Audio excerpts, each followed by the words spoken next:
On yesterday's video, there was certainly a lot of comments, and the most popular one was, will we get race and faction change in Wrath of the Lich King?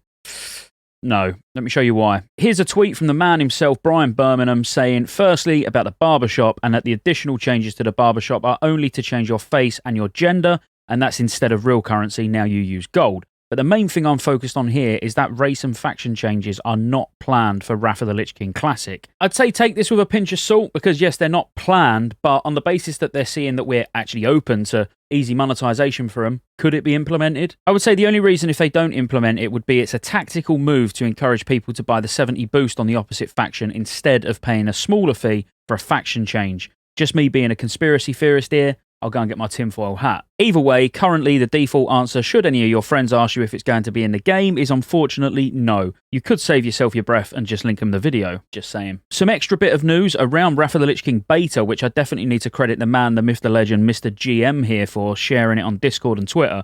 WoW Classic Beta has been added to the game catalogue last night, which, I quote his message, it's the thing that handles the game list. I couldn't have put it better myself, mate. I mean, this is super quick. This is soon to have it added to the catalogue already, and I want to just break down some key dates for you and show you why. If we think about how the future looks, how it's paved out in front of us for now, we know some facts. May the 3rd, we have the arena season come to a close. So we know at the latest we could have Sunwell and the new season 2 weeks later. I would personally predict the following week being the 10th of May. On the basis of outside of a 10-man raid like Zolaman, this raid actually adds the least amount of content to TBC in terms of raiding. Yes, we know that it adds Isle of Quel'Danas, where you can do dailies. We know that it adds new profession recipes and things that you can do with badges. But if we're just talking about end game content in the form of a new arena season and a new raid, it only adds 6 bosses. So I see an arena season being quite short here, probably as short as arena season 3. I would expect a similar length of time of an arena season for the final one as well. Now, don't get me wrong, what we've seen on the PTR, the bosses definitely look challenging,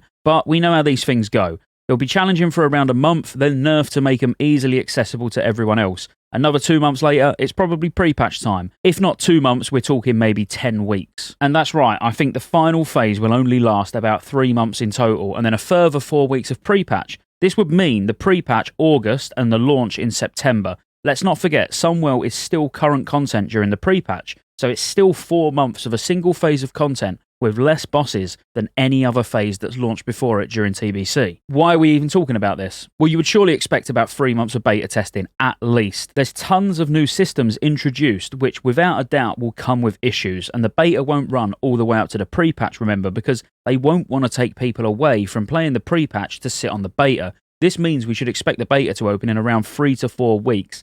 Absolute maximum, in my opinion. Now that's exciting. What seemed like it was going to be so far away with their Troll 2023 release cinematic to possibly being in Northrend in under a month testing all of what Wrath has to offer. Now there was also one other thing that I didn't mention in yesterday's video. Apologies for that. There will be no TBC era servers. So when we moved on to TBC and they had the character copy function to stay on classic eras and progress your character onto TBC at the same time, that will definitely not be a thing in Wrath of the Lich King. And here's Brian explaining why. Not going to let people stay in Burning Crusade who want to this time. We really didn't have a lot of uptick and interest in that, and but we are going to make sure that we continue to preserve the original classic version of the game. We know that some people really did want just that version, and so that version is going to continue to exist. But as we continue, like, the Burning Crusade version will just transition into the Wrath of the Lich King version, and there will not be another choice or clone service offered as we did with the original Burning Crusade release. Now, I just want to point out, he stopped himself speaking. He said, as we continue, and then he sort of stopped and then went back onto what he was saying before. Was he about to say, as we continue on through the expansions? Don't get me wrong, I'm like reading between the lines here, and, you know, did he just slip up? Are there plans to carry on into Kata, into Mop, into all of those? Because it really did sound like he was about to say, as we continue on through the expansions, you won't be able to stay on the last one. You know, why would he say as we continue on to Wrath of the Lich King? It didn't seem like he was speaking about that specifically, but that could just be me. But as we continue, like, the Burning Crusade version will just transition into the Wrath of the Lich King version. So look, guys, I know this was short and sweet, but I wanted to basically just put it out there about the faction change, more so than anything else, purely because I'm getting comment after comment on the last few videos asking this exact thing. So if you see one of those comments, just reply to it, link in this video. That'd be beautiful. Thank you, guys.